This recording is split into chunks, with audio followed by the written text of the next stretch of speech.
जो अपने शहर को संभाले। सिर्फ उलमा की मुबल्लिगी की जिम्मेदारी नहीं है, हर मुसलमान की जिम्मेदारी है कि वो गुनाह के खिलाफ उठ करके खड़ा हो। और नौजवान अगर इसके लिए तैयार हो जाए तो पूरे शहर से गुनाहों का खात्मा हो सकता है। अभी एक सिलसिला चल पड़ा था, इसको कत्ल कर रहे, उसको कत्ल कर रहे, उसका मर्डर हुआ, उसका मर्डर हुआ। क्यों मर्डर हुआ? तो बोले ऐसी हंसी मजाक हो रही थी, उसमें गाली दी, उसमें मर्डर हो गया। ये इतनी आसान। जिस मजहब ने कुत्ते को मारने से मना किया कि कुत्ते, अगर कुत्ता मर जाए, तवज्जो कर, अगर कुत्ता मर जाए तो उसका मुंह मत बिगाड़ो। यहाँ तो मरे हुए को भी मार रहे, उसकी भी क्लिपें बन रही है, आम हो रही, खड़े हुए लोग तमाशा देख रहे। यानी किसी ने जुर्रत नहीं है कि बंदे का हाथ पकड़ ले हराम काम से। क्यों? कौन दुश्मनी ले? मैं तो कल की तकरीर में लोगों को मैंने कहा, अगर गुनाह नहीं रोकते बंदे के डर से तो तुम अल्लाह से दुश्मनी ले रहे हो, और अगर बंदे का हाथ पकड़ लो गुनाह करते हुए, उससे दुश्मनी होगी, लेकिन तुम अल्लाह के दोस्त बन जाओगे। तलाक देकर भी लोग अपने घरों में औरतों को ला करके रख लें, मोहल्ले के लोग कह रहे हैं चुपचाप अपना अपना नमाज रोजा करो, हम किसी के खड्डे में क्यों पड़े, अल्लाह तुम्हारी नमाजें तुम्हारे मुंह पे मार देगा। हदीस पाक है, जो बुराई को देख करके उसके खिलाफ खड़ा ना हो, वो बुराई करने वाले के साथ शामिल होने की तरह है। मुसलमान है, किसी की दोस्ती दुश्मनी की परवाह मत करो, मत करो किसी। अल्लाह हमसे राजी रहे, ये फिक्र लेकर के जियो। अल्लाह ने जितने दिन जिंदगी दी है उतने दिन तुम जियोगे, तुमको कोई नहीं मार सकता। अल्लाह ने इज्जत लिखी है, अल इज्जत ही मिलेगी, तुम्हें कोई जलील नहीं कर सकता। बंदों की चापलूसी और खुशी के लिए अल्लाह को नाराज मत करो। मौलाना लोग कितनी भी तकरीर करेंगे, इस्लामी माशरा पे माशरा सुधरने वाला नहीं जब तक कि हम खुद गुनाह के खिलाफ उठकर खड़े न हों। हर जवान की टीम तय कर ले कि कहीं पर अगर हुक्का पिया जा रहा हो, मोहल्ले वाले उसका बाइकआउट करें। अब आप कहेंगे हुक्का क्या? हुक्के के अंदर नशा डालकर पी रहे हैं, क्यों बर्दाश्त करते हो? सब पूरा मोहल्ला उठ के खड़े हो, उठा के फेंको उनका हुक्का उधर। कहीं जुआ खेला जा रहा हो, पूरे मोहल्ले के उठ के खड़े हो जाए, सब खड़े हो। और अगर ऐसा नहीं करोगे, अल्लाह पाक ने वो हदीस पाक आपने सुनी, अल्लाह ने बस्ती को पलटने का हुक्म दिया, तो मैं इजा पलट दो, जिब्रील उस बस्ती को पलट दो। तुम कहते हो ना अपना अपना नमाज रोजा करो, किसी के चक्कर में मत पड़ो। सुनो हदीस सुनो, अल्लाह के रसूल अलैहिस्सलाम फरमाते, जिब्रील को अल्लाह ने कहा जाओ बस्ती पलट दो। जिब्रील अलैहिस्सलाम गए, नहीं पलटे, वापस आ गए। अल्लाह ने कहा तुमको पलटने के लिए कहा, तुमने पलटा नहीं। हज़रत जिब्रील अमीन ने कहा या अल्लाह, वहां पे एक बंदा ऐसा है, एक लम्हा भी उसने तेरी नाफरमानी नहीं की, एक लम्हे के लिए उसने तेरी नाफरमानी नहीं की, मौला मैं उस बस्ती को कैसे पलटूं? अल्लाह ने बोला जाके पलट दे। मौला उसमें तो तेरा नेक बंदा है ना, वो बहुत इबादत करता है। अल्लाह फरमाता है वो खुद नेक है, लेकिन जब उसके सामने गुनाह होता है तो वो मना नहीं करता, उसको ही दफन कर दो, उसको उन्हीं के साथ दफन। तो नमाज़ें कोई काम नहीं आने वाली, तस्बीह और तहलील कोई काम, जब तक गुनाह के खिलाफ उठकर खड़े ना हो। आका अलैहिस्सलाम फरमाते हैं बुराई देखो, हाँ ताकत से रोको, अगर ताकत से रोक सकते हो। नहीं ताकत से रोक सकते, जबान से उसके खिलाफ बोलो, जबान से रोको। और ना ताकत से रोक सकते हो ना जबान से रोक सकते हो, तो कम से कम दिल में बुरा जानो। और जो बुराई को दिल में बुरा जानते हैं वो कमजोर ईमान वाले, जो बुराई को दिल में बुरा जानते हैं वो कमजोर ईमान वाले हो गए। अब तो लोग बुराई को बुरा भी नहीं जानते, होने दो यार जो हो रहा है। कोई किसी की लड़की लेकर के भाग रहा है तो कहते हैं उसकी लेके गया, हमारा क्या गया? तो तुम्हारा ईमान कमजोर हो गया। और जब ईमान कमजोर, अच्छा कुछ लोग तो उसको बुरा भी नहीं समझते।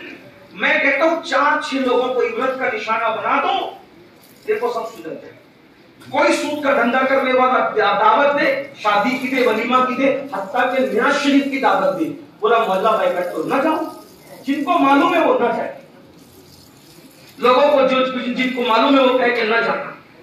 देखो जिस दिन उसका शामियाना खाली नजर आएगा, जलील होगा, 4 लोगों की इबरत होगी, यार उसका आराम था, पूरा मोहल्ला नहीं गया, हम भी थोड़ा सा हिसाब किताब में। ये तरीका होता। अल्लाह के रसूल यही दीन लेकर, हुजूर यही दीन लेकर आए। गुनाह करने वालों को पनाह नहीं दी जाती थी, छोटा छोटा भी गुनाह करके आते थे, मुसलमान बाइकाट करते थे। चले वो जो हदीस पढ़ने चला था उसको नहीं पढ़ता हूँ, एक हदीस सुन ले आप तवज्जो से। जिससे भी गुनाह होता था सहाबा करते क्या थे? आप ये ना कहना कि अमीनुल कादी नफरत की बात करता है, मैं अल्लाह के रसूल की हदीस पढ़ रहा हूँ और हमने तो यानी कि ये समझ लें कि अब इस शहर के अंदर 1996 से मैं तकरीर करता हूं, जितने शराब का धंधा करने वाले सब मेरे दुश्मन हैं, सट्टे का धंधा करने वाले सब मेरे दुश्मन हैं, नशा बेचने वाले सब मेरे दुश्मन। लोग कहते हैं तू इतनी दुश्मनियां लेकर के तू इन सुकून से सोता है। मैंने कहा अगर अल्लाह ने मेरी किस्मत में इज्जत लिखी है, सब मिलकर भी मुझे जलील नहीं कर सकते। देखते हो कोई मौका हाथ से नहीं जाने देते लोग। अगर मैं अपनी जबान खामोश करके इनकी चापलूसियां करूं ना, तो आप जितनी मोहब्बत देते हो ये हराम धंधे वाले उससे ज्यादा मोहब्बत देंगे। ये जो काम इतनी देर देर से हो रहे हैं, जितने प्लान चल रहे हैं, ये पैसों के अंबार लगा देंगे। लालच दी जाती है हमें, लालच दी। मुंह बंद करो, खामोश। अल्लाह के घर में मेंबर पे बैठे बड़े बड़े ऐसे लोग जिनकी बात हम नहीं काटते, उन दोस्तों को भेजा जाता है एक बार हमसे मिला दो। मेरा एक दोस्त, झूठों पे अल्लाह के, मेरा एक दोस्त, बड़ी मोहब्बत उसकी मेरी है, उसकी बात मैं कभी नहीं काटता। उसको एक ने कहा बहुत बड़े में, एक बार मिनुल काजी साहब से मिला, उसने कहा यार वो मेरी बात नहीं काटते हो, मैं ले आऊंगा। उसने कहा वो ना आए तो वो जहाँ कहेंगे हम मिलने चलेंगे। उसने कहा ठीक है यार, तो और आसान है। मेरे पास आया, कहा कि यार अमीन भाई बहुत अहम काम हो गया। मैं कहा बोल यार, तेरे लिए तो जान हाजिर है मेरी जान। मैं जो मेरे जितने दोस्त हैं मैं उनको अपनी जान की तरह चाहता। मैं सोचता हूँ कि जिसको दोस्त तो बोलूं, भाई बोलूं, उससे मोहब्बत ना करूं तो फिर तो मैं मुनाफिक हो जाऊंगा। जिंदगी में जिसको भाई था उसको फिर जान से ज्यादा चाह, अल्लाह के घर में गया। जिसको दोस्त था उसको जान से ज्यादा चाह, तो उसके लिए सब कुर्बान। तो उसको दोस्तों को यकीन भी है, फिर दोस्तों को मेरे दोस्त अगर मुझे, मैं पीर जुमेरात को रोजा रखता हूँ 13-14 15 अल्लाह की तौफीक से, इजहार नहीं कर रहा हूँ और जता नहीं रहा हूँ। दोस्त तो कहते हैं कल मेरे घर दावत है, मैंने कहा ठीक है, तेरे लिए रोजा नहीं रखते, तेरे घर नहीं रखता हूँ, इसलिए कि नफिल रोजे से बढ़कर मैं सोचता हूँ अपने दोस्तों की दिल की खुशी मिल गई अजीज। इसलिए बता रहा हूँ ताकि आगे की बात की अहमियत आपको पता चले। आप क्या समझते हैं हम कैसे जीते हैं? ये फूलों की सेज नहीं है, नारे लगवाना आसान है। उसने कहा कि वो मेरी बात में, उन्होंने कहा अभी भाई बात है। मैं कहा बोलिए, तेरे लिए तो मेरी जान ओ यार, बोले डर लग रहा है। तो बोल तो नहीं, बोल यार, बोल क्या बात है? तो कहा जो वहां से आप मिलेंगे, वो कुछ नहीं बोलेगा, सिर्फ आपसे मिलना चाहते, बैठ के सिर्फ चाय पी लेंगे। मैंने उसको तेरे आंखों से मिला, तेरी हिम्मत कैसे हुई, तेरी हिम्मत कैसे होगी उससे मिलाने की बात करने वाले? खुदा की इज्जत की कसम, हम सियासत नहीं करते, हम दीन का परचम लेकर के चलेंगे। अगर मुझे उसके साथ बैठकर लोग चाय पीते देख लेंगे, फोटो वायरल होगी, तो लोग तो ये कहेंगे ना स्टेज पर तो ये नशे के खिलाफ बोलते हैं, और एक ऐसे लोगों से बैठकर सांसबाज करते हैं ना, तो तेरे घर के चक्कर 1000 बार लगा सकते, उससे नहीं किया। उसके बाद उसको इतना बुरा लगा, मेरा बड़ा करीबी दोस्त आजकल कम मिलता है, मिलता भी है तो वो खैर खैरियत के बाद फिर सिर्फ 10वीं तो कहते भाई आओ ना तो के चाय देंगे, कहा ठीक है देखिए। इसलिए कि जब कोई दोस्त जमीन का सौदा करवाए, वो दोस्त नहीं उससे पढ़कर दुश्मन। मेरे भाइयों में मरना है, अगर मुसलमान हुए हो तो मुसलमान यजीद की तरह मत बनो, मुसलमान बनना है तो हुसैन की तरह बनो। अल्लाह के दीन के लिए जियो, अल्लाह के दीन के लिए मरो। ये मालेगांव का नक्शा 1 साल में हम सब मिलकर बदल सकते हैं, बस इतना जो जराइम करे पूरी कौम उसके खिलाफ उठकर खड़ी हो जाए। हाँ, जिसके बारे में हमें नहीं मालूम है, फिर नहीं मालूम है तो लोग हमें कहीं भी ले जाते हैं, अल्लाह जानता है। जिसके बारे में मालूम है अच्छे काम क्यों नहीं जाते, जिसके बारे में नहीं मालूम है फिर लोग चले ले जाते। कभी आप ये ऐसा नहीं देखना कि किसी घर चले गए तो आप कहेंगे आप देखो ये तो मिंबर बैठ के बात करें।